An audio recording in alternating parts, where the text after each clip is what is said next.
Hello, intrepid students. How are you? Hello.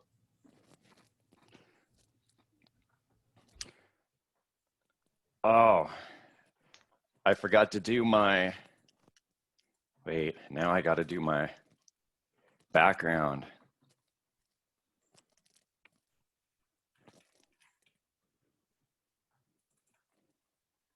Ah, much better.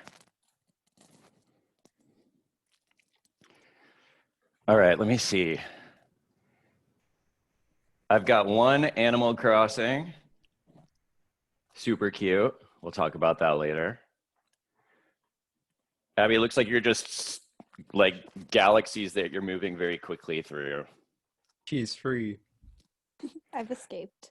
You've escaped this particular planet for the moment. Although it looks like you're in a debris field, which is a little less pleasant. That What might else? not go well for me, but It's good. I've got someplace which definitely does not look like the United States. Let's see, who's that? Siobhan, that's you. Yeah. Where This is, and but you've got palm Marrakesh, trees. Okay, so you've got Morocco. Nice. Did you go there? What's your relationship with Marrakesh other than cool picture? Yeah, I went there with my family last Christmas or like Ni- the year before that maybe. Nice. Yeah, good stuff. Very cool. I know travel seems very far away right now. Yeah. All right, what else do we have? We have some live time. Jordan, you're in live time there. Yeah, I had quite an evening, so I haven't had a chance to set my laptop up. Yeah. What's all yours? Like, raise your fingers from a scale of 1 to 10 of like chaos level right now. Like 10 being highest level of chaos and 1 being everything is super chill. All right, we have a couple people who are only using one hand. Mostly 2 hands. I'd say I'm like sort of a 6, 7 in here. So actually, yeah. Chris, thanks for that. I'm opening the chat box too in case there's stuff that needs to be chatted. Are you all familiar with Zoom stuff in general? Is this anybody's first Zoom experience of all time? Okay, we will try to make this work as best we can. I know it's a little bit chaotic. Can you see, those of you who have video on, you can see everybody else? Okay, good. Nodding is excellent. I know it's a little bit funkier than being in person, so I'd say for now we can just try to talk when you want. You know, mute, unmute, you know the drill on that. If it gets too crazy, I will ask for hands. I've never used there's like a hand, like a thumbs up function, right? Or a hand function somewhere on Zoom. We'll try that if it's 2 nutballs. So we've got a class of 20. We have, I believe, 8. I can count. I can totally count. We have 13 in right now. I'm going to give it a couple more minutes for people to come in and come out. And then we will get started. But I'm happy to see your virtual faces. I feel like this is more faces than I've seen in quite a long time. Have any of you, I guess some of you have been on campus Wednesday, Thursday. How is campus looking? Empty. Empty? Yeah, empty. Very empty. Very empty. Is that a comfortable Parking empty? is finally not a nightmare. It feels empty until it doesn't, and neither one is very comfortable. Yeah. I mean, is uncomfortability something we're just going to have to live with for the next little bit, or? Absolutely. Yeah. Yeah, it's forcing us into like mental spaces that many of us have not, you know, sort of dealt with on a daily basis. I mean, I think we deal with it in different ways, but I'm very happy to see you. I'm very happy to be teaching. I'm sorry we can't, you know, that the world is not such that we can't be in person. That's both easier and funner. We will try to make things fun. I'm going to adjust here. If you at some point can't hear me or something like that, please feel free to throw that in the chat as well. We'll give it like 1 more minute. I did say this was optional. These are always optional. I mean, I think they're great and useful, and some excellent presentations and discussions will happen them, and I will always record them so you can see them later. But you know, I can't force you to go to something that you don't have a schedule for, and I would never do that anyway. So there we go. I'm looking for other backgrounds. Dustin, you've got a comic booky background. What's that? This is fun. It's fun. Yeah, this is Fine Dog. How he's like sitting at the table drinking his coffee and the house is burning down. Oh, is that an expression of your feeling right now? A little bit. Yeah, I can imagine that. And Alexis, you know that there's no food and drink in class, right? My bad. Yeah, just kidding. Please feel free to bring lunch. I mean, I can't legislate anything, nor would I, but this is a good time to be eating. Is that your apartment, Alexis, dorm? Yeah, I'm in my apartment. Okay, well, that's good. Did everybody get into their apartments? Nice Brady Bunch, Dustin. Did everybody get into their places of living okay, or was it messy? Had no real issues moving to dorms. Okay, good. How many of you coming from quarantine states? None? That makes life easier. All right, I tell you what, let's get started. We won't always take 90 minutes, but I'm leaving 90 minutes aside, you know, because some days will be more complicated than others, and some days we'll just have more to cover than others. You know, I'm gonna try to get through this pretty quickly. What I'd like to do today is just say hi to everybody. And, you know, some of you may not see each other in person all semester. So it's also, Fridays are the only time where we will all be meeting at the same time because of our blended stuff. What I'd like to do is get you to sort of introduce yourselves quickly. You'll do more introductions in person for those of you who will be in person next week. I'll follow up on some logistics issues. I know you're dealing with a million logistics because you're taking what, 4 or 5 classes? 4? Abby, that's too many fingers for this. 7 classes? Oh my God. Is anybody taking fewer than 4 classes? Wow. I'm in awe and I'm a little scared for you. That's a lot of classes. So we'll deal with logistics and the flow of class. And then, you know, if we have time, we'll talk writing a little bit and get into some brainstormy little things. First things first, you've got all the documents. You've been doing awesome. All my stuff. You can call me Robert. If you feel really professional about the world, professor's fine, but Robert's fine. We're going to work I want to tread the balance in this class of working really hard, but also it being informal and fun and goofy and, not an added stress. So, walking that line where you're not thinking, oh, this is underwater basket weaving, because we are going to work, fairly reasonably hard, but also just, to enjoy it. It's hard to think about writing when there isn't some kind of pleasure involved with the process of creation for you. And there is no interest on my part to make that any more stressful than the world already is. Feel free at any time, both in person and in Zoom sessions, to speak up, cut me off if you need to in a nice way. The reason for that is in part because for those of you who have taken creative writing classes before, and for those of you who have written a lot before, you know that it's hard to talk about one thing without something else coming up, right? So there is no aspect of writing that will not bring some other aspect up, whether it's the relationship of technical stuff to writing, one aspect of craft to another, whatever it is. So if there's something that you're challenged by in your own writing or your own process that is not like on point, that's fine, right? This is part of it. Everything is sort of organically connected. So please feel free to bring those up. There is no question you can ask that somebody else is not curious in. It may not be something that is really big for them at that moment, but it may be big 3 weeks from now. People write and think about things at different spaces. You can't see my hands moving, but I've got, how does this work? My camera is so close to the screen that I can't gesticulate appropriately.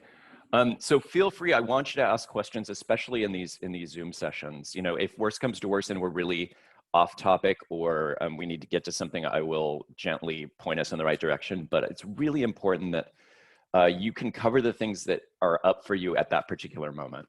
Okay, good. Nodding is good. This is good. So having said that, I just wanted to start with me again. I already said my name. I identify with he, him pronouns. I'm gonna have everybody has done this in the survey for me, but in Icebreakers next week, we'll also make sure that everybody is naming everybody else appropriately, and that's really important to me, so we'll get to that. I wanna tell you some things about myself for no other reason than maybe this makes it a little easier for you not to be scared of me. I know a lot of you are completely terrified of me right now. Yeah, you're all nodding. You're like, this is a terrifying person. And you in your survey so nicely, you know, started to open up to me about the albums you're listening to and all this kind of stuff. So some secret things, and even later, this may be too much for you, but you can really ask me whatever you want. I don't want it to take up too much class time, but I think it's really important for you to know that I'm a real person. I'm not a bot, but also, you know, we may talk about sort of institutional stuff. There may be days where we talk about COVID life and how to deal with these things, or, you know, those of you who remember when Trump was elected, that we basically canceled classes those days just to talk about politics. And, you know, the relationship of writing to politics is important. And so these things might come up as well. So it's good that you know a little bit about me too. Some secret things about, well, there's not really secret things. Maybe one thing that I'll just introduce to you is that I lived in the Netherlands for 10 years, which gives me quite a different perspective on how American social systems work, having lived in a social democracy for 10 years. So that's something that I don't think that will often come up, but it's just something that is kind of a weird thing about me, that I was away for a while. It also is a time period where I know nothing about US pop culture. So there may be things you reference or songs or bands, and I'll just give you this kind of blank look, and it's because I have no idea. It was in that period of time.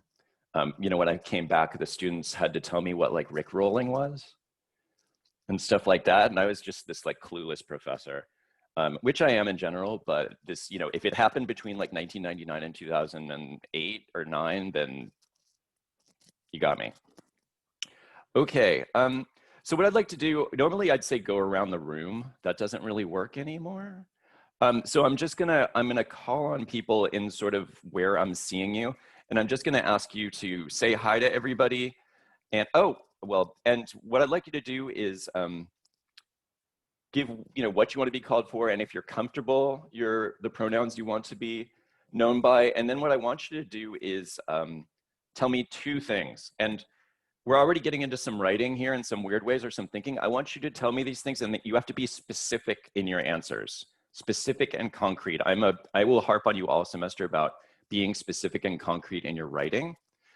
So I want you to tell me one specific and generally pretty small thing that made you crabby this summer, and one specific and small thing that's made you really happy this summer. So I'm not looking, what's abstract and big for me is like, COVID made me unhappy.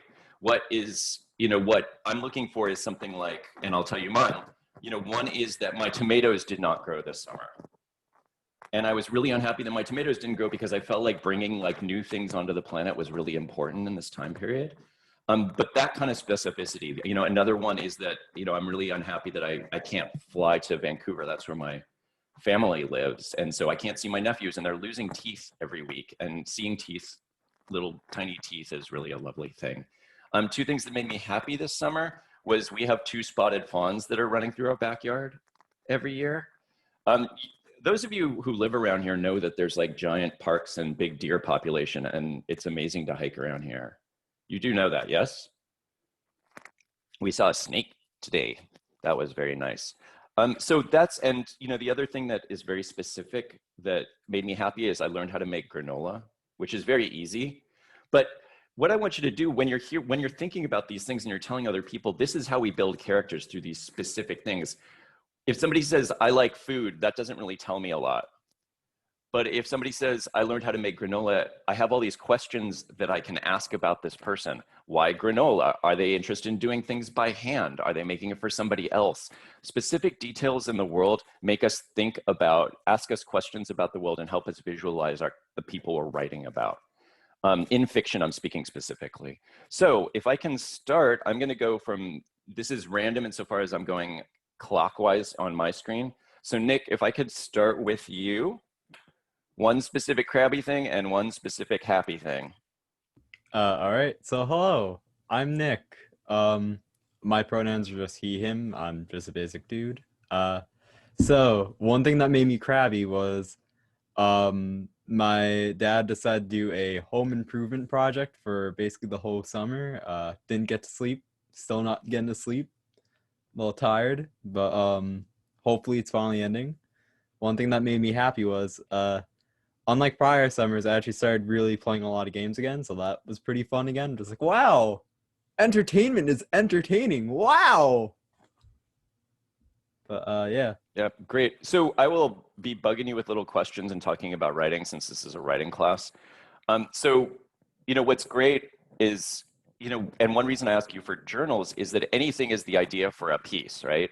So I'm already interested in a piece in which one has to deal with their father doing DIY projects through the summer. How do these two people interact? What's the relation beforehand? What are the stresses that are coming from it? I know a lot of people who are building stuff because it's COVID times in your home, but because we're stressed, that might be weird. So these are the things I'm jotting down is like story of relationship trying to build garage, right? Over time or something like that, Nick.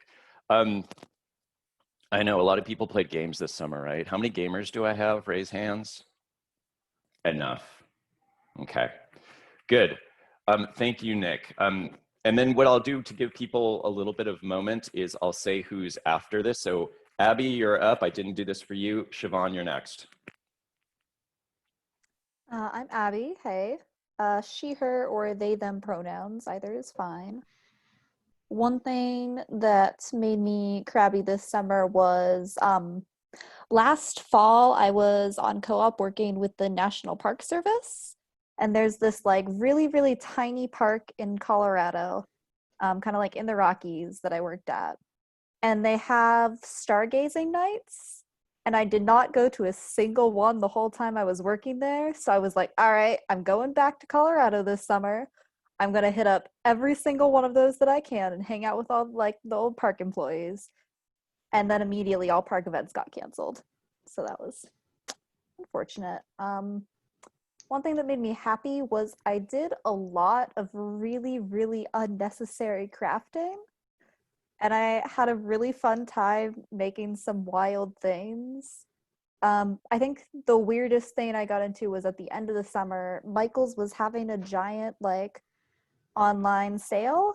And so I had to get like 2 actual crafting things and use that as an excuse to order a bunch of unnecessary crafting things, and wound up with 3 small coffin-shaped wooden trays that I have been working on decorating and desperately trying to find uses for.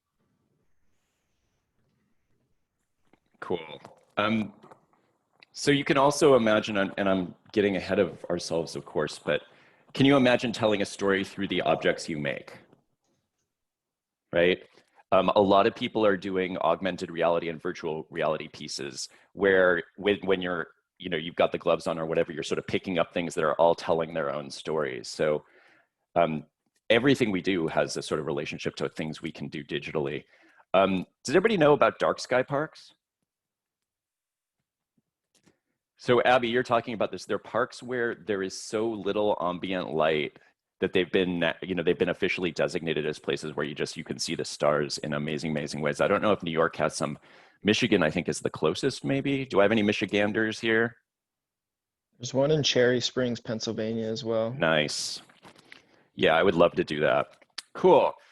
Siobhan and Alexis, you're up next. All right. I'm Siobhan. I use she, her pronouns. One thing that made me really happy over the summer was I was going on a hike at this little like nature reserve by my house, and we saw this great blue heron, just kind of like perched on the water. And then he just like flew away. It was very majestic, very exciting. Something that made me a little crabby, another hike situation. I was stuck between, not stuck, but I was like going through these two like rocks. It's in Massachusetts. It's called Purgatory Chasm. I don't know if anyone's ever been there, but you like kind of have to shimmy between these rocks. And I was trying to like press myself like to get out, and I like jammed my tricep, and I couldn't work out like for the first half of the summer, which put me in kind of a bad mood, kind of ruined that, but we made it work. Yeah, that's no fun. I will be forcing you, those of you who can, to take hikes. I swear by it as a stress reducer when one can. All right, Alexis, and then Chris, you're up next. Hi, I'm Alexis. I use she, her pronouns. So my good thing that happened this summer was I got a puppy. And so specifically, the thing that really makes my day every day is when he sleeps with me, and he sleeps like curled up in a little bun next to my legs. Great, love it, can't get enough. My crabby thing is somewhat related because in my house, I blocked off about like half of the first floor, and that was the puppy space. That meant I had to walk over gates for 3 months. They're just these 3 feet high gates, so you just have to step over. And it was just a mild inconvenience that, didn't like. Cool. And those things, they're little, but from a character perspective, or from a writing perspective, they can reveal a lot about a person when in context with other kinds of things. So you cross-reference that with something else. So that's the level of specificity. That is wonderful. I wish I had a puppy. One thing, you'll notice that, it's totally okay if you don't want to be on camera. I want that to be clear. You don't need to be. I recognize that, there may not be a comfort level, or you want to do something else. There's multitasking, that is fine. So, this is up to you. All right. I said I was going to go counterclockwise, but now people are changing, and I realized that was just a terrible idea. Where was I? Was it Chris? And then I'm going to figure this out, but Dustin, you'll be next, okay? Hi, my name is Chris. I like he, him.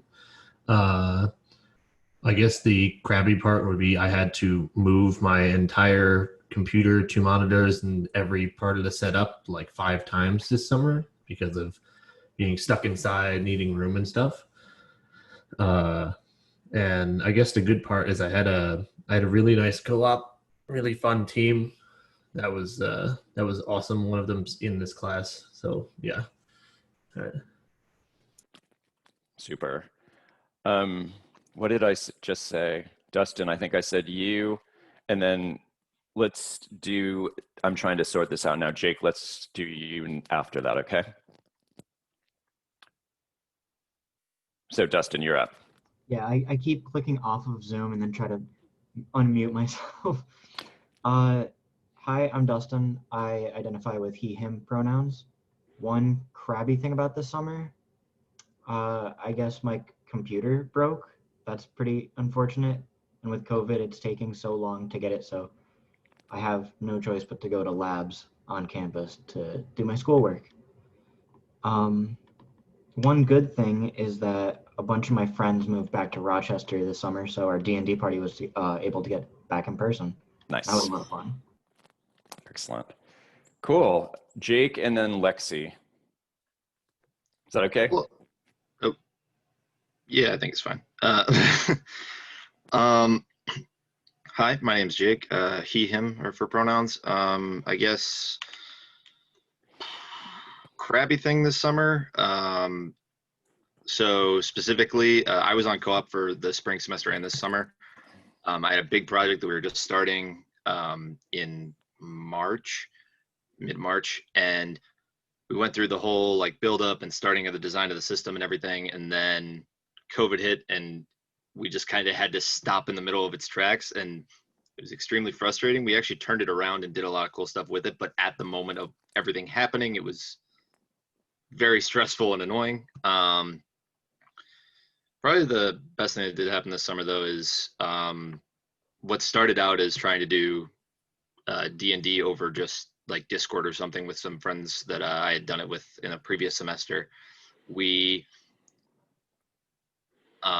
just decided to, since we were all kind of deciding that D&D over Discord wasn't really working as we intended, we all just decided to start playing games every week, and it was nice to have a group to get together for that. Unfortunately, I have to go because I have another class at the moment, but I will hopefully be back. Cool, thanks. So yeah, it's a virtual hand thing. So Lexi and then V. So hi, I'm Lexi, she, her pronouns. Something crabby that happened to me this summer. I was working from home doing a co-op, and there were a few days where my internet was kind of flaky, and I had to be like, my internet's out, I swear I didn't just skip this meeting, which was kind of frustrating. Happy thing that happened, I kind of in my boredom decided to start relearning French, which I hadn't looked at since high school. And recently I was able to watch a movie in French and follow it, and that made me really happy. Nice. What movie can you say? I was basically just combing through Disney movies on Disney Plus looking for ones available in French. Nice. Yeah, which not many, surprisingly, considering they dubbed them all in Canadian French, but they just didn't make them available in the US. Oh, weird. So you can basically just watch Beauty and the Beast. Yeah, that's odd. Okay. Okay, V and then Matthew, if that works. Hi, I'm Victoria. She, her pronouns. Something that made me crabby. The Wi-Fi card in my desktop keeps falling out. Like whenever I touch my desktop. So I have to like open it up and put it back in. So that sucks. And the happy one, I've been inside a lot, so I've been able to finish some projects that I've been working on and I've wanted to do. Nice. You know, it strikes me how much, especially now, but your computer usage sort of impacts one's mood or one's ability to do that. And as we're thinking about digital literature and digital writing, one thing I'll be talking about is what is our relationship with technology? And I think that's something that's really important to start for us all to be thinking about. It's amazing how it can affect us, especially, I was screaming at SIS this morning because we expect and want things to work. So let's see, I said Matthew and then maybe Lydia. All right. So I'm Matthew or Matt, either one works, I really don't care. He, him pronouns. Let's see, something crabby, something that made me crabby this summer. I'm used to setting up these large scale get-togethers of like all of my friends at once. And of course I would always set one up for my birthday, and that didn't happen this year. So that kind of sucked. And something that made me happy this summer, which Alexis stole it, is I got a new puppy, like 8 weeks old. It's adorable, but it's also back home. So I ask mom for pictures every day now. Instant A's for all puppies. That would be really fun. Yeah, can you imagine writing something in which like we lost like what would we be like without birthdays? Like celebrating them. Or even knowing that, like, what if it just wasn't a thing? It'd be very, very strange. Yeah, interesting. Yeah. Lydia, and then Jordan. I think, Jordan, you haven't, right? Yeah, so Lydia.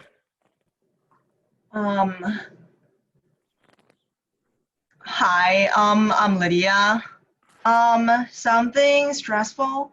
So I'm an international student, and international flights are canceled, and my visa needed to be renewed, and that has been an issue since August. I'm trying to figure out a way to renew it in US, so that I can stay here legally and safe so they don't send me back and I can't continue my study. Something make me happy. So like earlier this summer, I was playing Animal Crossing, and I might be a little like get into too much with my courses like last semester. So I built an island, and it has a storytelling, and I want everybody to visit my island. Yeah, that's something happy. Cool. And, I don't want to put Lydia on the spot here, but, one thing that I'm going to stress for all of you this semester in your writing is that, you'll notice how many of us are deeply affected by social forces right now. That, the larger political situations, relationships of visas, it's not just COVID, it's, sort of political relationships to visa allocation. It's xenophobia writ large, all of these things. Many of us have these relationships, those of us who are thinking about identity. And I want to encourage you to think about the ways in which your personal, or a character's personal space is deeply intertwined with social spaces, right? Systems that exist. That doesn't mean we're writing like political novels or something like that, but that we have no choice but to be part of, larger social universes. And that's part of how we're formed and how things come up. So I want to encourage you to think about that as we're writing. We're almost through everybody. I've got Jordan, and then I've got somebody whose name is not up on screen, and so I don't know. Yes. Megan. Megan, thank you. Sorry, Megan. Is that something you can do, take the name off screen, or is it something that I messed up? It's on there for me. I don't know why. Okay. No, it disappeared, and who knows? So Jordan, and then Megan, and I think I got everybody. So that's our order. Go. Hello, I'm Jordan. Hey, Jordan. That's my dog Jerry. Cockapoo. And something that made me crabby actually happened about 10 hours ago. I was driving back. I came back home for the weekend in my Subaru, and my beloved Subaru WRX. The engine exploded on my way home. And I sat on the side of the road for an hour waiting for my parents in a tow truck. And it's probably going to be the end of that car, and I love that car like more than life itself. So something good is I got to spend a lot of time pursuing my race. I race cars as a hobby. I got to spend a lot of time doing that over the summer. I got my competition license, which is a big deal. Congratulations. About that. Thank you. Yeah, I'm sorry about your car. Thank you. Although I'm scared that you love it more than life itself. I'm a little bit. Yeah, no, congratulations on the license, but not the car. All right, Megan. I am Megan. My pronouns are she, her. Something that made me crabby this summer is my sleep schedule has been all over the place. So I've been up pretty much the whole day until like maybe 10, 11 a.m. And that's when I fall asleep. It's been that way since my sister and her boyfriend came up to visit and decided to play cards late into the night, and I have not been able to get back to sleep. That, and I have like cats that wake me up constantly at like 4 or 5 a.m. to be fed. And I'm the only one that cannot close my door because I live in the basement of my house, and in the basement and on the other side is where their litter boxes are. So I can't close the door. Ouch. And then you can potty train them. Trust me, I would love to. I would love to. Then something good. I've been binge watching a lot of shows over the summer on Netflix. What's your favorite? I got into the Arrow shows. I started watching Legends of Tomorrow, and it's like the best thing ever. The first season was like but then the later seasons, oh my god. Cool. Yeah, and these things become the same way I talked about computers. Media is part of our lives, right? So there's no reason that your work can't and shouldn't, to some extent. We would argue, if you believe, which I do, that you know, one thing that writing or art does is it shows us different representations of our existences, what it means to be in this world. It's sort of impossible to talk about what it means to be in this world without thinking about the ways in which media kind of dominate us, right? So there's nothing, you know, wrong with, and sometimes it's really an interesting place to go to think about how media kinds of changes us, affects us, changes the way we think, right? Changes the way we have attention span, changes our relationship of outside and inside, all of these things. So I think that's part of what we're all, you know, we struggle with as humans right now, most of us at least. So I think it's a really good thing to talk about. I myself am watching Buffy right now, so, you know, yeah, it's really fun. All right, great. Thank you, everybody. You know, this is one thing that's really important to me, and it's harder to do when we're not in person, is that, you know, writing classes for me are community builders. So it's important for us to, you know, we don't have to be best friends, but, you know, we're going to be kind and gentle and smart and incisive and articulate with each other. But it's, you know, it's good to get to know the people that you're going to be working with. And some of you in work groups will be working with each other quite closely. So I want to transition now to a little bit of logistics.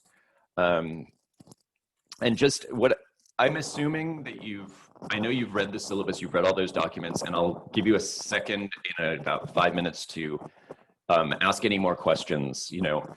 And just know, you know, I'm going to say this a lot, I'm feeling pretty human and pretty flawed as a human these days. I think, you know, I'm trying really hard to make things clear and easy for you on my courses. If I am, you know, and in part because I know you're under a ton of stress right now and you're taking 7 classes. But if it is not, you know, if something is not clear, I really want you to bring it up because, you know, maybe, and I'll ask you some questions. It may be something about organization. It may be a missing thing, but it's something that's really important to me. It also makes, you know, the easier that stuff can be, the more time you can be spending thinking about writing and about technical stuff and less about what needs to be done. So what I'm going to do right now is just give a couple logistic things that have come up since this, you know, the last couple days. Number one, everything more or less for your first 6 weeks should be up on my courses right now. So if you take a look at the schedule once again, it will have all of your to-do lists up through your first major project, which is due to start of week 7. Okay. There may be a couple things that I haven't put up document-wise in weeks 5, 6, and 7, but you should have a really good sense by now, or by reading that and by looking at your checklist of what is going to be expected of you and the routine we'll talk about. So that is there for you. That includes your assignments for Monday.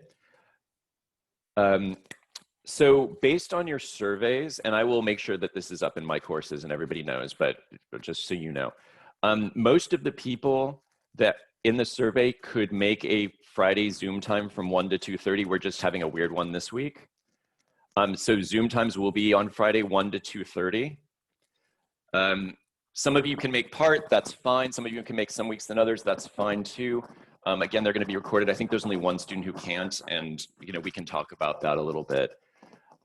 What that means is that your deliverables are always due, almost always, like 99% of the time, due on Mondays and Fridays, but slightly different times depending on when we're meeting. So on Mondays, we meet at 2:30, so your deliverables will always be due at 2:30. On Friday, we'll be meeting at 1, so your deliverables will be due at 1. So if you just remember, you know, they're due at the moment so that they're all prepared so we can talk about them if need be, and I'll write that all down. But that's just something, you wouldn't have known that because you didn't see the results of the survey. In terms of office hours, I will be having virtual office hours on Monday from 12 to 1. Again, I've put that back in your schedule and an updated syllabus, and I'll write that down. Most of you can make that time, but really I am begging you, I'm not begging you. If you need to talk about something, just drop me a line. And the best thing to do is say, here are 3 times when I can talk, and then I can pick one and we can set that up. I'm always open to talk. It could be about writing, it could be technical, it could be whatever, I don't care.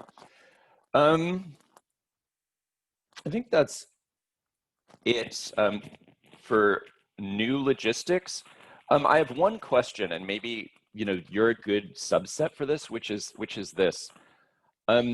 I've put all of the Zoom, well, I'm going to be putting all of the Friday session Zoom links up somewhere. And normally I put them in the schedule and I put them in the checklists so you can see them there. But would it help you if all Zoom links were in a single location? And if so, what might that location be for you? Or is it fine that they're just in the schedule and you can, or the checklist, and you can click them from there? Do you have any thoughts? I'm personally fine with the checklist. I found it there, but I think because we'll be checking the checklist anyways every day, I think it's fine having them there. Yeah. Okay. All right. Counter arguments? I'm fine with the checklist. I love it, but I know some people have like a Zoom tab on my courses. I've seen that, but I'm fine either way. All right, let me look that up. I did not know that. I wanted to, okay, that's good to know. And you know, part of this, and you'll see that I often will talk about sort of, I can see most of the things that you see in my courses, but we see them differently. But you know, obviously I have an idea of how things are perfectly clear, but that may not be true for me, for anybody else, because I am one consciousness and your other consciousnesses. So it's sort of good to talk about this kind of stuff. But for now, they'll be in the schedule and they'll be in the checklists. This is the first time I'm using checklists. Easy to use, hard to use, good? Have you used them before? I've never used them before, and I'm finding it to be very useful. Okay. Yeah, I mean, for teachers, you can convince them to do it. I will say it's a pain in the butt because I have to do each one individually. But I suspect it's going to be very useful. So, all right. So that's it for new logistics for me. I wanted to move to any questions you had about logistics, about the syllabus, about the schedule, about anything you read. Any questions you have. Again, you know, the clarification forum is a great spot for that so other people can get them, but sometimes, you know, something comes up. So do you have any questions that are that are just bamboozling? I don't think that's a word. Okay, I'm not going to assume that it's totally clear just because you don't have questions right now, but if you do, always, you know, pop them up on screen. Do you know how to use subscriptions in discussion forums? Some yes, some no. I would recommend that for those for those discussion forums, you subscribe so that you get it, you get an email if it comes in, or maybe, judge accordingly. I kind of hate Slack and I kind of hate Discord, so I'm going to try to do everything on my courses. I recognize that my courses is clunky, and I recognize that most of you use Discord a lot more. We'll see. They keep me up at night because they're always ringing at 3 in the morning. Okay, next point here, salud. I want to talk a little bit about the class and then give you some, time to ask some questions about this. Just to make it clear, and the first 2 weeks we'll be talking about things like, what is digital literature? What is digital writing? Because this is going to inform a lot of what, how you come up with projects. So there's 3 things. So the background I have with digital writing is in digital literature. And again, we'll talk about definitions. I asked you for some, but it's sort of a subset of writing that comes out of print, sort of avant-garde and experimental traditions. And the key thing here, and some of you anticipated this, the key thing is that you're using the computer in specific ways, or you're using the software in specific ways. And it's not necessarily that you are just it's not just like using a Photoshop filter, for example. It's that you're leveraging the capabilities of whatever a software can do, and it's becoming part of your writing process and part of your, what the writing actually looks like. So for example, now that we have hyperlinks, we see literature that has a bunch of links in it, for example. Now that we have Twitter, we see entire novels that are written one tweet at a time. Okay. Now, here's a question for you, which is, if I tell you to go write a Twitter novel, which I'm not going to, what are the kinds of things that you now have to think about in your writing that you wouldn't normally think about if, for example, you were writing a print work, a piece of paper? What is now part of the work of literature that you'd be considering, and probably considering before you even started writing? Just shout stuff out. 2 things would be your timeline and also the tweet limit, so you'd only have like 250 words per entry. Okay, so I'm gonna do those in reverse order. The first thing is you can only get so much on one tweet, right? So this is gonna change what? What is this gonna change for your writing? The pace of the story. Wait, say that again, Alexis, I didn't hear it. The pace of the story. Okay, well, the pace becomes really interesting because not only are you talking about the tweet pace, but the time pace that Nick was alluding to, right? What else? So, okay, so there's that, and there's what else changes though when I tell you you have 256 characters to work with? So the other thing is you have to keep track with your audience, which is the people who are replying to each Twitter. And you have to make sure they can feel what you are writing about and they can feel you are actually pushing the story. Right. Now what is so Lydia, the premise behind that is that you're writing a continuous story here. But could you imagine a world where you weren't thinking about those things? Because I may see one of your tweets 5 hours after the next, right? Because you can't control when I'm actually viewing them, right? You don't have to respond to that, Lydia, but yeah. But so this question of a continuous story is already being put under pressure, right? So maybe you think about the piece in a totally different way. Teju Cole has a story that's called 6 Stories About Drones, and there's 6 tweets, and each one has nothing to do with each other except for the title, right? You could read them in whatever order you wanted. So this is already messing with things. What else does Twitter force you to think about? Not just the character limit, but what else?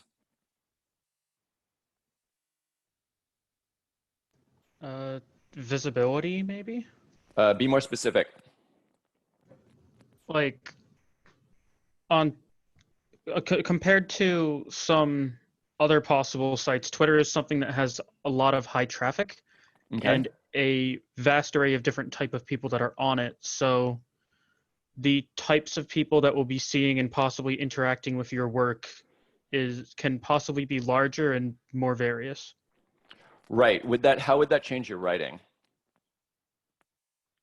I mean, this is all speculative, right? Food for thought. All right, keep talking to me though. Go fast. What else can you do with Twitter?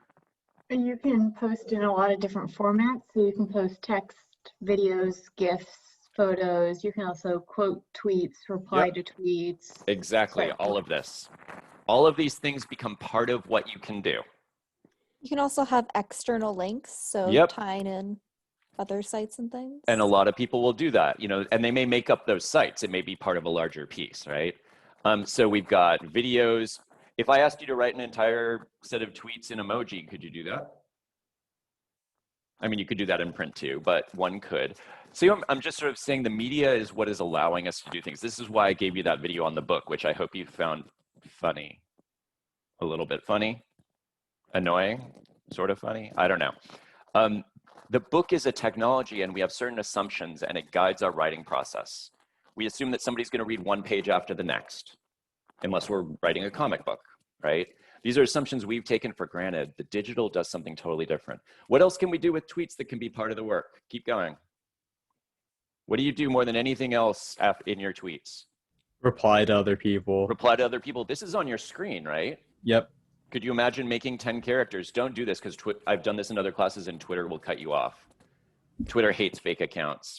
Well, it doesn't hate fake accounts, but yeah, replying to forwards, these all could you imagine writing a kind of thing between 3 fake characters? All right, what is the most basic kind of writing besides just normal text that you do, you type in?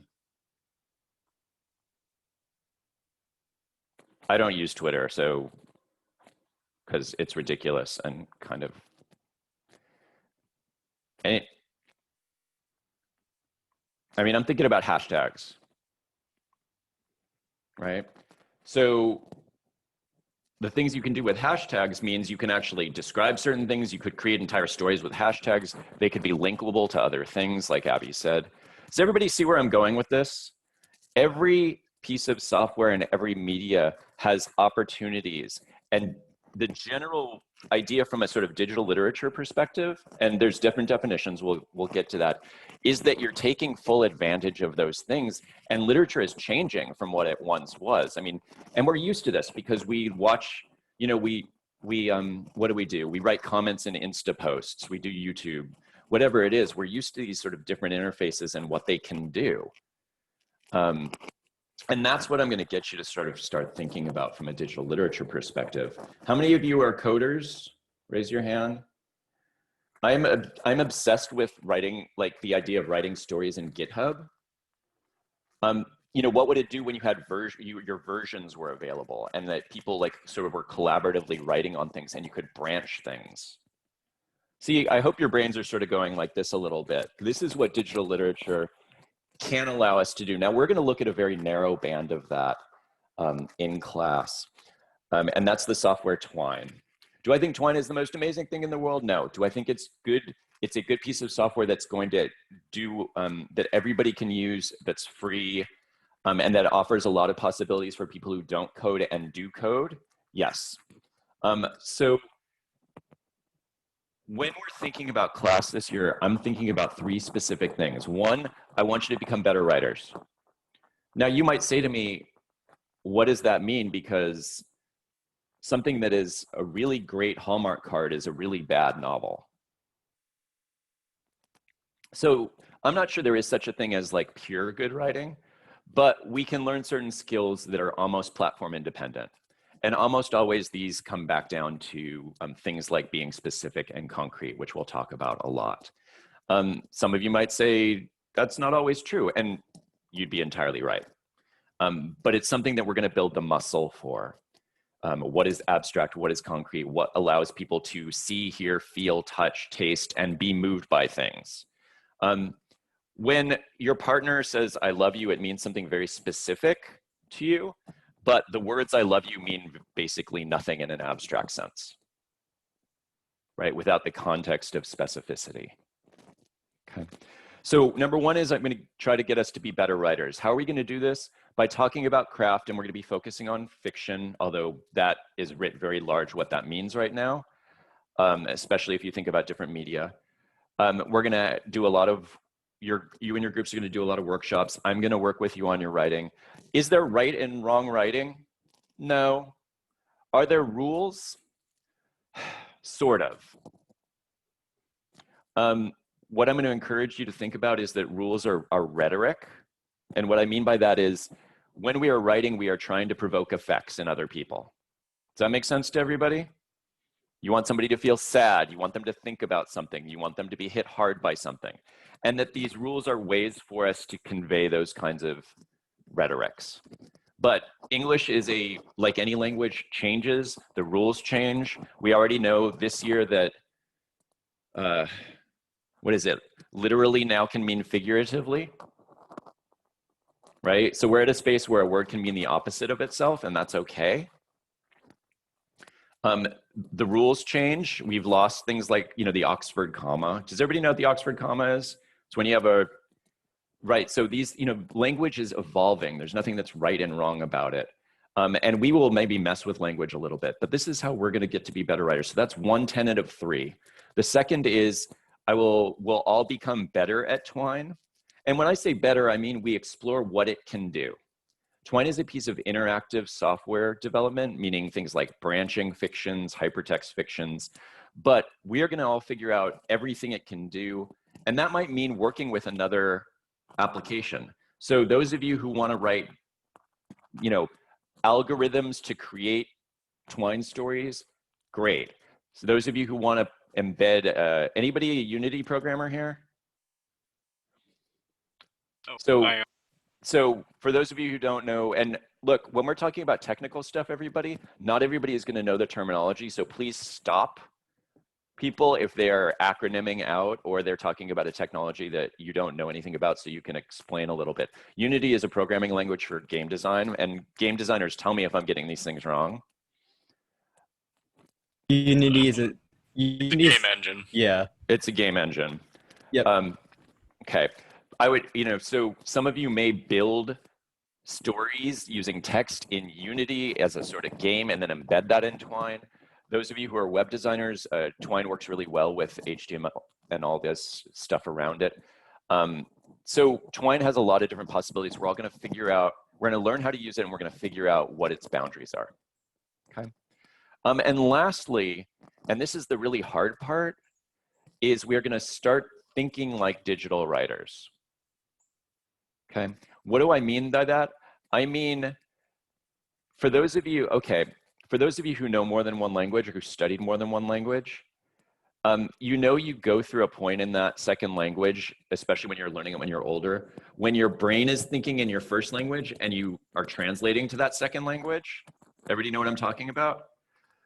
If That's you do, what I have. That's what's my issue is, because I'm like, I do write stories like in Chinese, which is my like mother language. And I'm here in the US for like 8 years, but still like there are something that I can't translate it like directly and tell what I want to say in Chinese. Yeah. Yeah, and you know, there's two things to say about that. You know, let me go back to my original analogy, and then Lydia, I want to respond to that. We tend to think like print writers when we're conceiving of stories. The simplest way to say that is that we think about stories with beginnings, middles, and ends. And there's nothing that says that a hypertext fiction has a beginning, a middle, or an end. Because I can start at some web page that's the middle. I can start at a web page and it has 10 links and each one is the middle. So some of our most basic ideas of what writing are unspokenly about print writing. Does everybody see what I'm going with that? Now, to think like a print writer and write like a giant novel and then try to translate that into the digital is something that generally doesn't take advantage of the digital in the most interesting ways. So we're going to try to get to that spot, and I'm not saying I'm there. We're all going to try this together. And I should tell you that I do digital work, but I'm trained as a print writer, so I'm still between worlds. We're going to try to think in sort of native digital language, and that means conceiving of our stories and our poems and what even it means to be a story with whatever application we're talking about in mind. So we're going to be doing exercises that say, well, what does it mean? What might it mean for this to be in a digital format? What would we change with it? How can we conceive of it differently? So 3 things: good writing, good technical, thinking like a digital writer. Okay. And everything we do will be geared towards one of those things. All right. That's most of my spiel for us. I should say that you're going to have a Twine story due in week 7. Okay, and story, again, I'm putting in scare quotes. And you will only be expected, for those of you who are worried about this, I'm not grading you on how much technical stuff you throw in there. So if it's like millions of bells and whistles, that doesn't guarantee you anything. You'll only be expected to learn the Twine that we've learned up to that point. Okay, yes, bells and whistles help, and they can do neat things, but what's more important is what are the techniques you're using in relation to the content that you're giving. A lot of early digital literature works were self-consciously thinking about the technology. For example, Michael Joyce's 12 Blue, which is an early hypertext fiction, is obsessed with the concept of loss. People are getting lost, right? There's a disappeared girl that's at the start of the story. And what is the piece filled with? Well, it's filled with links that once you click on them, you can't get back to. right? So there's this relationship of loss that's happening on the level of content and loss that's happening on the level of technique. Does everybody see that kind of parallel? So a lot of early digital literature are thinking about those relationships. Do they have to be exact? No, but you can see that there's this kind of awareness of what the technology is doing that's being written into the story. So week 7, single person, end of semester. I'm scheduling this as a giant midterm group project, like you'll be in groups of 3 or 4. I'm not sure about that. I think it's going to depend on how we're doing, whether we go online, and all signs point to the fact that we're probably going to go online only at some part of the semester. You're all aware of that? You know, and for our class, it shouldn't make too much of a difference. We'll just change the in-person sessions to synchronous sessions. Deliverables are all the same, so it shouldn't be too much. But that whether that's a group project or an individual project, we'll decide later on. Do you feel clear enough on the deliverables, like what I'm basically expecting you deliverable-wise, or do you want me to run through that in gory detail? No gory detail. Okay, and before something comes up for the first time, like a Twine journal, you'll have a handout for that and we'll have time to go over that. All right, do you have questions about the flow of the class, or, you know, something about, you know, some like, I don't understand what this digital stuff is at all. Do you have any questions on those lines? I just have a quick question about the A and B groups. So Yes. If you're in group A, you're only going to be going to class on Monday and not Zoom on Wednesday. Just okay, once a week. Correct. Gotcha. So I'll be doing the exact same thing with Mondays and Wednesdays. For those of you who are online only, I will be setting up Zoom sessions for those, so that you can watch and participate. Okay. Although I haven't got any of the details for that, yes. But that's, you know, so basically your Monday and Friday or your Wednesday and Friday, and you almost never will have deliverables on Wednesday, so you can really plan on reading and turning stuff in for Monday and reading and turning stuff in for Friday. The exception might be week 7, where you turn in your midterm Twine story, because I want you to focus on that. That's due on a Monday. So I won't have you do anything else for that Monday, and it'll be pushed to the Wednesday. But we don't have to worry about that right now. Does that answer the question? I'll either be seeing you on Monday or I'll be seeing you on Wednesday, and hopefully I'll be seeing you online on Friday. Online Fridays there'll be some workshop groups that lead Twine discussions. There'll be some Twine, some stuff that I will lead. I like talking about the things we do. We don't have enough time to do that always, but it's important. And what I want to convey here is that what we'll be talking about is not the same things we'd be talking about in a pure literature class. Part of what we'd be doing is, how did they make this work, both from a craft perspective writing and a technical perspective. So we'll be talking about the strategies they use to make the work powerful. Okay. And I'd encourage you to reverse engineer everything that you see, not just technically, but like, oh gosh, that hit me in the gut. How did they do that? Oh, what happened was they used really long sentences there. Okay. Oh, they switched the tone, they switched from first person to third person at this moment. Oh, they did this. And so we're reverse engineering how they're writing as well as the technical. All right, other questions about sort of the flow of class or things digital?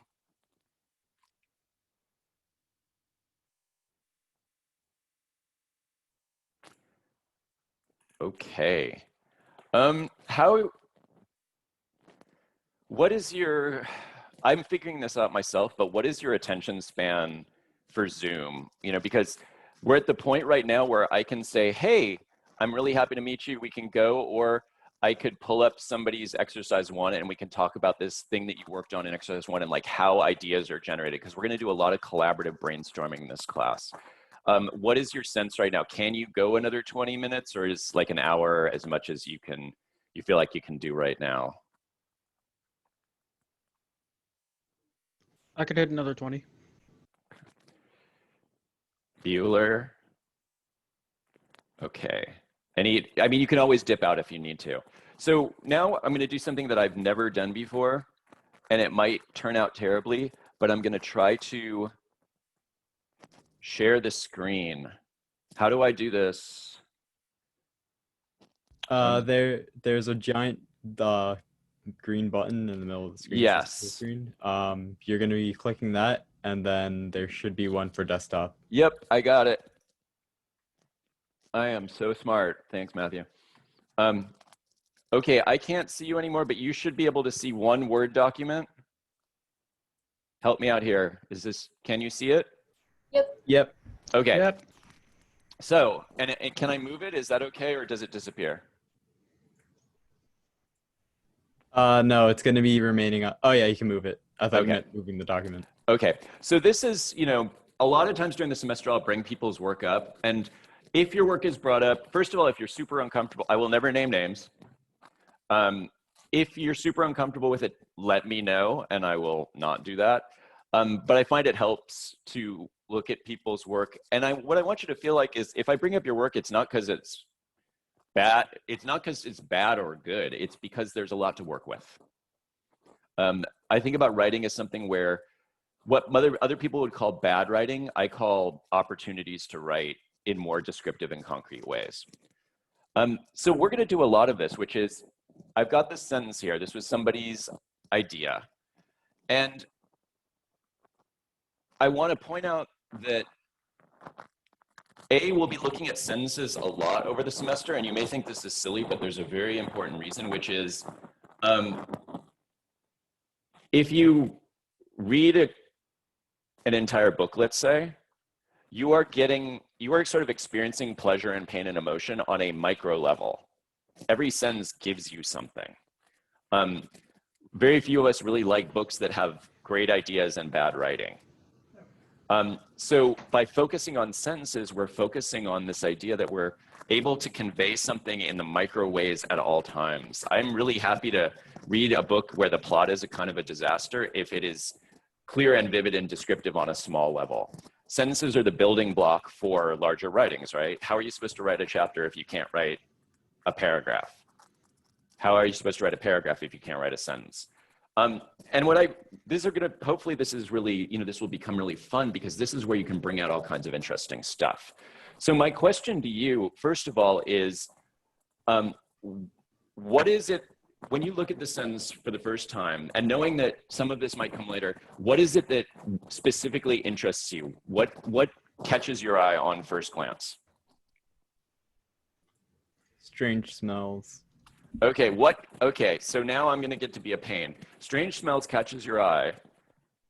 What do strange smells smell like? I mean, presumably not whatever the normal smells you would expect to be coming from a brewery are. So something that's just wildly different from. Right. But can you smell that, Abby? All we know is what it's not, based right? off of those. Okay. So strange is a really interesting word because it indicates something out of the normal. That's good. That catches my eye. But what I'm finding here is that if I push on the word strange, it doesn't really give me any sense information. Now you could say, well, we'll get to that later. But right now we're just looking at this one sentence. Okay. So here I'm already isolating a place. Here's an opportunity. What does it smell like? And wouldn't it be nicer? So somebody tell me what it smells like. You don't have to be realistic here. Bubblegum. Bubblegum. Yep. Great. All right. Here we have something does everybody agree that bubblegum is more specific than strange? Yep. All right. Abby, since you said it, what does bubblegum smell like?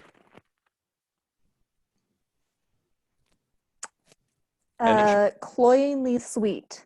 Okay. Is there only one kind of bubblegum smell? Mm.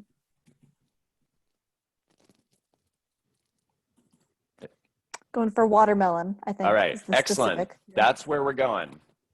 You see that we run into something that's both more specific, but still when we push on it, it can be a little bit abstract. So all of a sudden here we have something like the smell of watermelon bubble gum. Now you may like it, you may not like it, but that is, to me, a lot more interesting than strange. Counterpoint, anybody? I would say the only counterpoint there is I feel like you can go too in depth.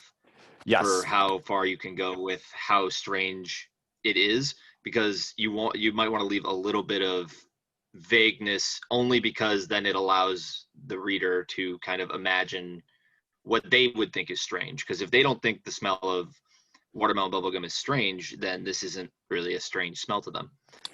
Right. Okay, so this opens up something really interesting. Number one, if we did this for the next hour, we would have a 112-word sentence. Okay? What I'm getting at here, I am not encouraging you to write, I mean, I actually am encouraging you to write 112-word sentences if you feel like that's what's working for you. But what is more important to me in this is that you are able to build the muscle of specificity. Okay? So what's going to happen is you build that 112-word sentence, and you figure out later on which are the most important bits. Because once somebody says the smell of watermelon bubble gum, all kinds of questions come up. What are those questions? I don't know what watermelon bubblegum smells like. So Okay. Already. For further description. So this is an opportunity where your narrator may want to talk more about it, right? How about, you know, it wasn't strange to me, but it was strange to him. All right. See where, so it offers us opportunities. And we may go with these opportunities, we may not, but we're already building things. I'm not saying this is right. I'm not saying it's wrong. I'm improvising here, but this is the kind of modeling that allows us to get to character or get to a story. What was the other thing that you said, Jake? You said, or, you know, you go the other distance. You said something like, I don't know what that smell is. And all of a sudden I have an opportunity for tension, right? Sorry, I'm not typing.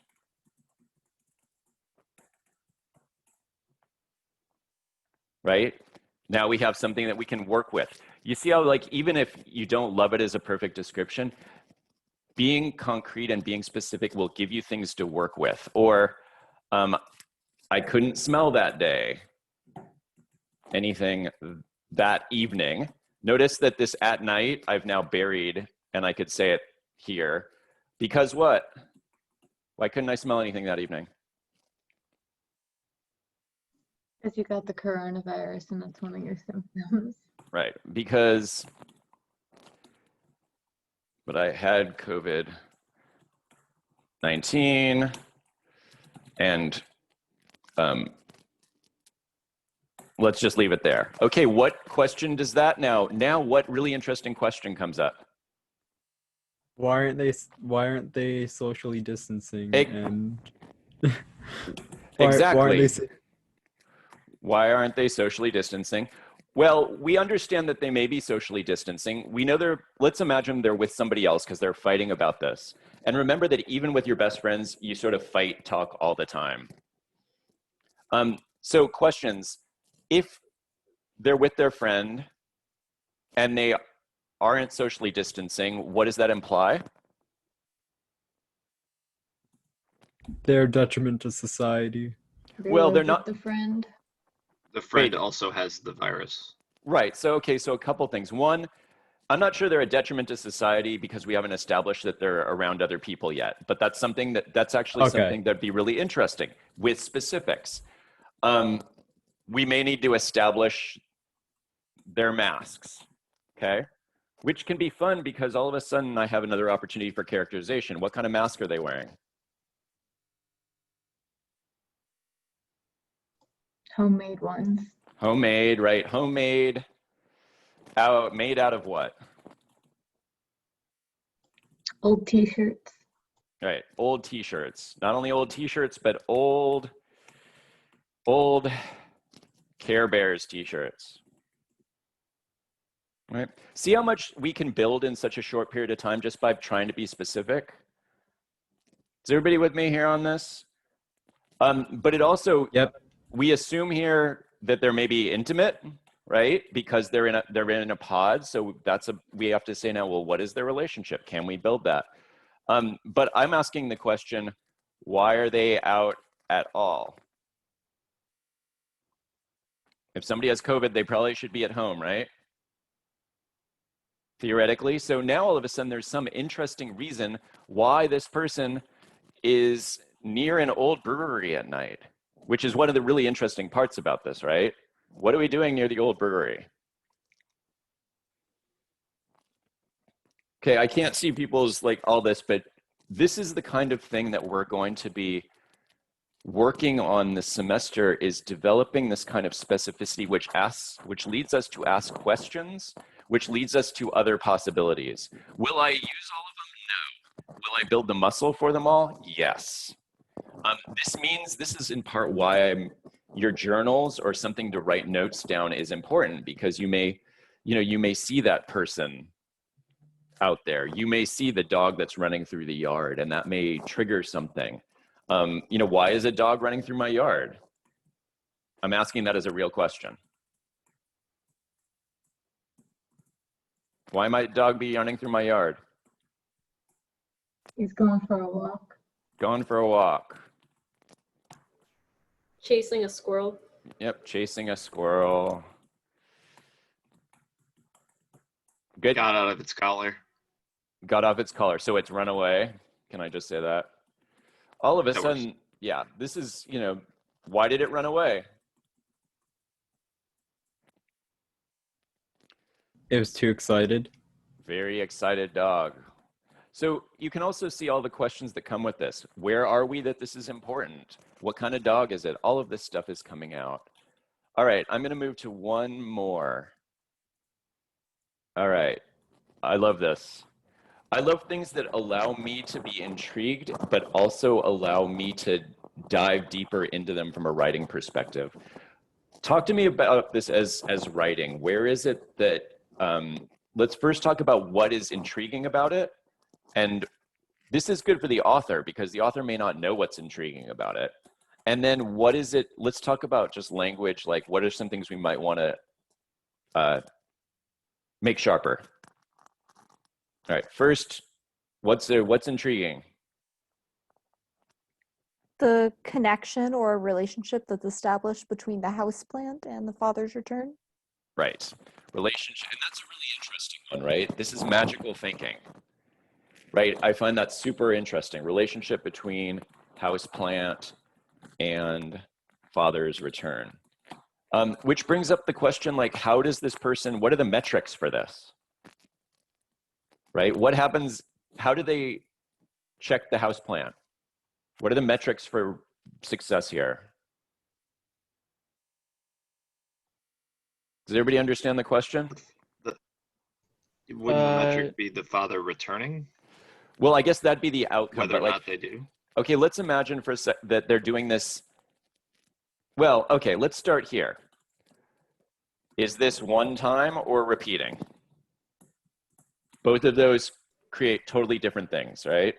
Let's imagine it's repeating. So I'm this young girl and I come back the next day. What is it that I'm looking for in the houseplant that tells me something? Growth, maybe? Yep, good. What else? Maybe whether or not there are any like flowers opening or blooming. Yep, flowers. What else?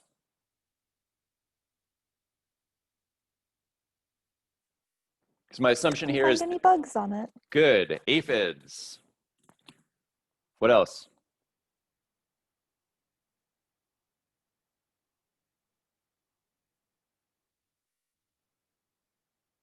This concept seems kind of supernatural, so I would think like if the plant does some sort of abnormal has some sort of abnormal effect to it, whether it like started glowing. Good. So, Jake, you noticed that, some content will take you into the supernatural. They'll take you into a certain genre place. Run with it, right?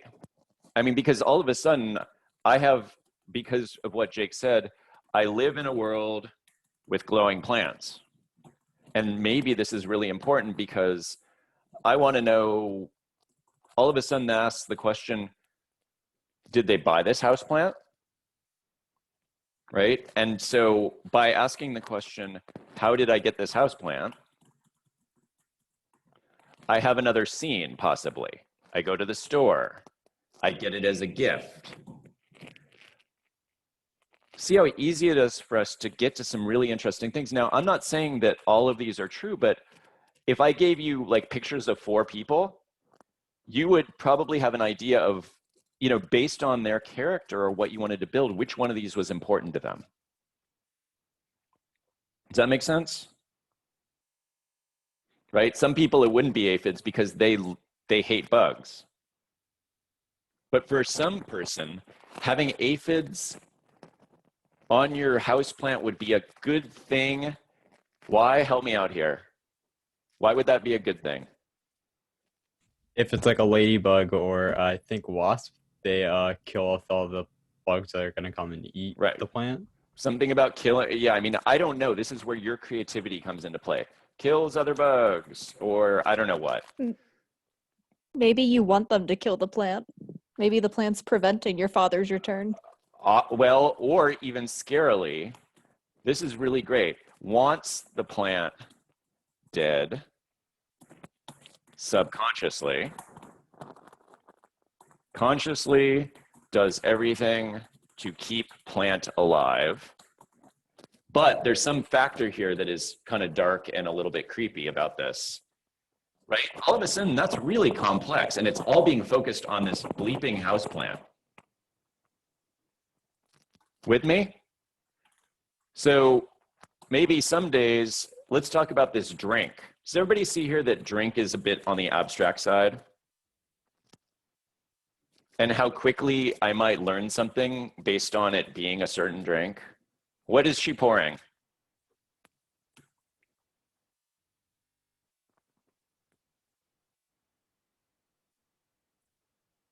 We'll just go with something like soda pop. Okay, soda pop. Let's get even more specific for the time being, because like if I say Mountain Dew to you, you all know that that's not just a soda pop, right? You think about a kind of person who drinks Mountain Dew or a kind of situation, right? Yes. Okay. Also, is it Mountain Dew that is like made of nothing real? Probably. What is the most like artificial soda drink there is? Mountain Dew probably fits for that. All right. So what does it tell you for a young girl to be pouring something completely sort of weird and toxic onto the houseplant that is supposed to be keeping her father alive?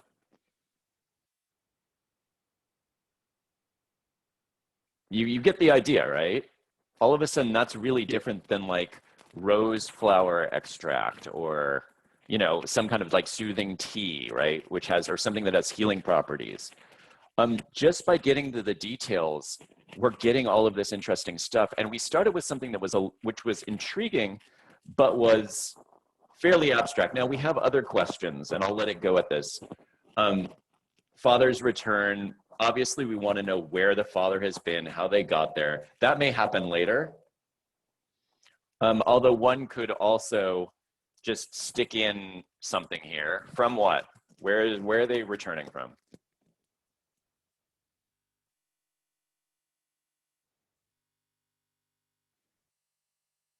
The woods.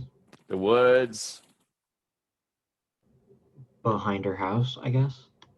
The backyard. Right, that's actually a really different place. Not scary at all. Or maybe it is scary. Get weirder here. Get more interesting. The ISS. The ISS. International The Space grocery. Station. The grocery store, right? Now, I don't know what it is, but your creativity in figuring this out will determine so much that goes on later. It gives you an opportunity to talk about that place. It gives us a sense of the tone. Most of the time, we're not scared about grocery stores, but I guarantee you the first time you went to a grocery store after quarantine, there was some stress, right? The ISS is a really different thing, you know. All of this can give us so much so quickly. Does anybody have any questions on this? You know, because we don't often think this way organically, but we can help each other think this way by possibilities. And if you think about interactive fiction, it's nothing but setting out multiple possibilities for a possibly single event, right? Anybody have any questions about this process? Because we're gonna be doing a lot of it. And I'll just encourage you to build, you know, it's fun. Is there anything about this sentence that's kind of a little bit less strong? Because this is the other thing, is you want to get rid of stuff that is not helping you.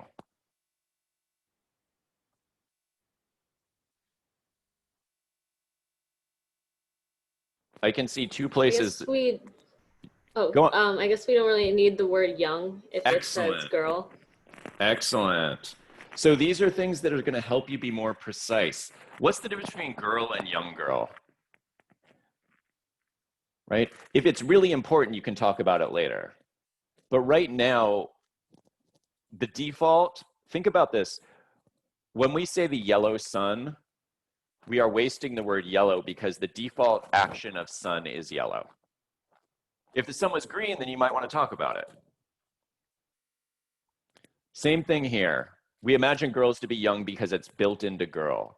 You say, well, it's only one word, but this is how you transform your sentences so that everything is doing work for you. Excellent. What else is a little bit not needed here?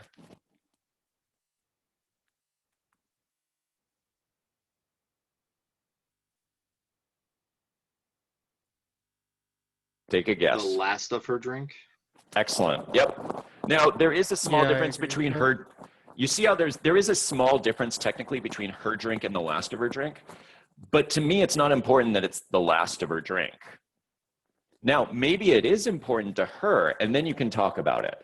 The next sentence is, it had to be the 3 last drops, right? And then that's really, you think about that.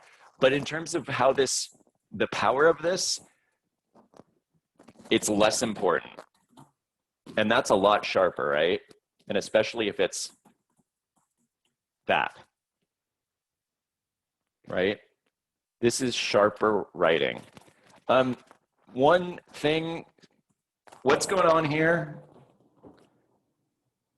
This is a weird grammar thing. I am not a grammar tyrant, but again, it makes the sentence a little bit less punchy. The switch between the two tenses? Yeah, they're not exactly tenses, Matthew, but you've got it right. In a literal sense, the houseplant is doing the praying. Okay, so maybe this is a space that you become more active and you change the tense into you change this into prayed somehow. But when you have an ing verb, theoretically, it is supposed to be preceded by the thing that is doing the praying. Now, Jake, if you want to go all supernatural, then the houseplant is praying. That is a possibility. Right? So the problem for me here is not that it's a rule, but that it's weakening the punchiness of the sentence because my brain is doing a little bit of like, you know, the episodes on like the old Star Trek where robots get like smoky because they can't understand a non-binary answer and then they blow up. How many Star Trek people do I have here? Enough. So our brains, because we know this, do a little bit of that. And we don't want our readers spending time parsing that. So we may want to rearrange it. So it's this combination of figuring out what isn't that important and how we can make things more specific. All right, any questions on this process? Okay, perfect. You're all aware where you can get your assignments. Or can I stop screen sharing? Yes, by saying that.